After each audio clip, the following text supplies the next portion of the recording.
কথা বলে এবার চলে আসলাম বিষয়ে, একটি পরিবার আদর্শ কিভাবে হতে পারে। মহান বলেন,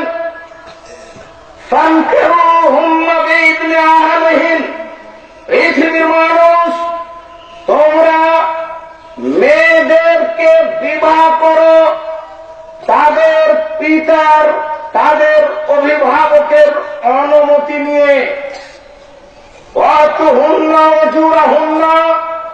তোমরা তাদেরকে তাদের মোহর যথাযথভাবে প্রদান করো।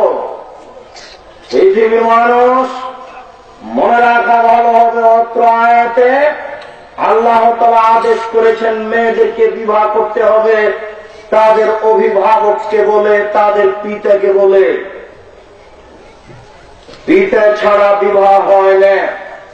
আয়েশা রাদিয়াল্লাহু তাআলা আনহা বলেন, রাসূল সাল্লাল্লাহু আলাইহি ওয়াসাল্লাম বলেছেন, আইয়ুমা ইমরাতিন নাকাহাত বিগাইরি ইযনি ওয়ালিহা ফানিকাহুহা বাতিল, ফানিকাহুহা বাতিল, ফানিকাহুহা বাতিল। কোন মেয়ে যদি পিতার অভিভাবকের অনুমতি ছাড়াই বিবাহ বসে, তাহলে সে বিবাহ বাতিল, সে বিবাহ বাতিল, সে বিবাহ বাতিল। কোর্টের বিবাহ বাতিল, কাজী অফিসের বিবাহ বাতিল। কিয়ামত পর্যন্ত এই বিবাহ বৈধ হওয়ার কোন সুযোগ নেই, যতদিন পর্যন্ত মেয়ের পিতা ওই জামাইয়ের সামনে দুইজন সাক্ষীকে সামনে রেখে না বলেছে আমি তোমাদের এই বিবাহে রাজি। এই কথা বলার পূর্ব পর্যন্ত এই বিবাহ বৈধ হওয়ার দুনিয়াতে কোনো পথ নেই। শুনুন, আবু হুরায়রা রাদিয়াল্লাহু তাআলা আনহু বলেন, রাসূল সাল্লাল্লাহু আলাইহি ওয়াসাল্লাম বলেছেন, লা তুজাব্বিজুল মারআতু নাফসাহা ওয়া লা তুজাব্বিজুল মারআতু আল মারআতা। কোন মহিলা বিবাহ দিতে পারে না, কোন মহিলা নিজে নিজে বিবাহ বসতে পারে না। খালা বলছেন এই কথা।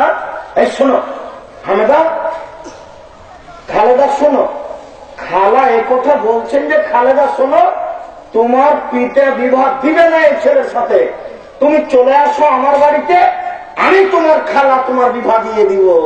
খালা কখন পুরুষ হয়ে গেছে, খালা ধর্মকে পাগল পেয়েছে,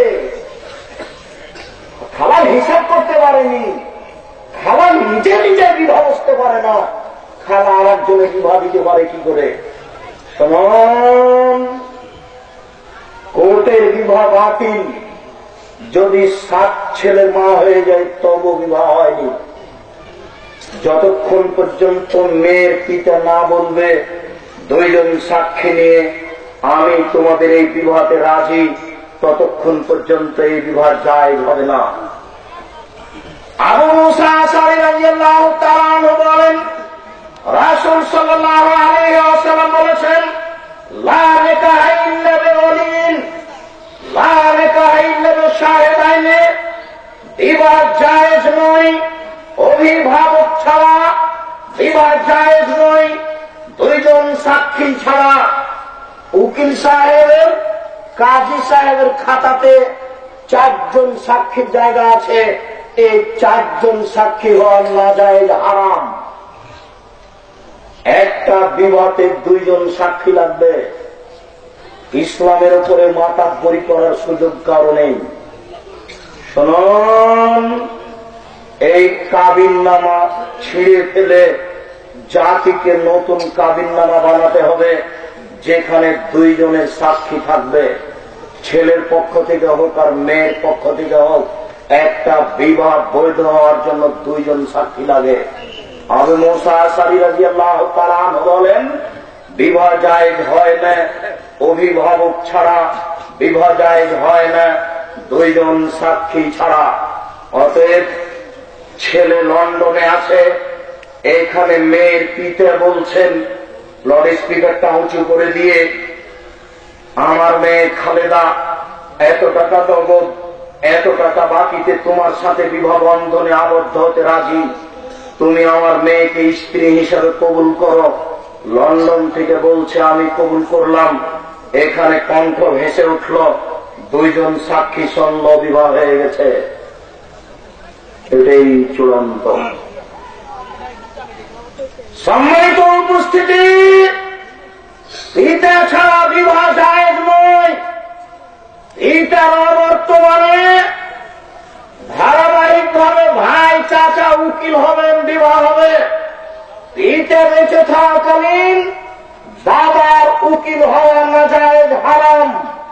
পিতা থাকাকালীন নানার অভিভাবক উকিল হওয়া জায়েজ নয়।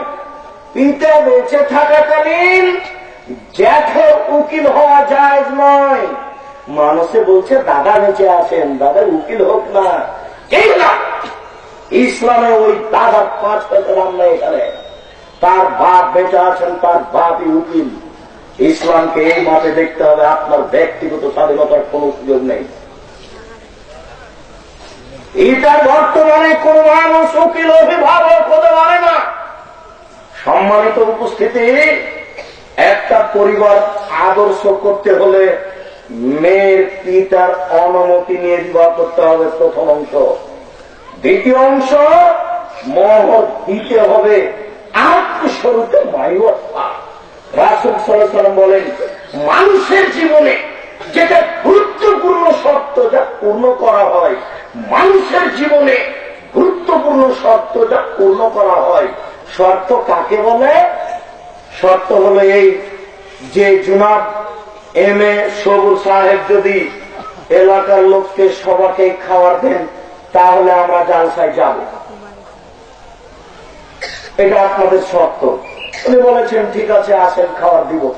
আপনি এসেছেন, খাবার নেই তো আসবো না, এর নাম শর্ত।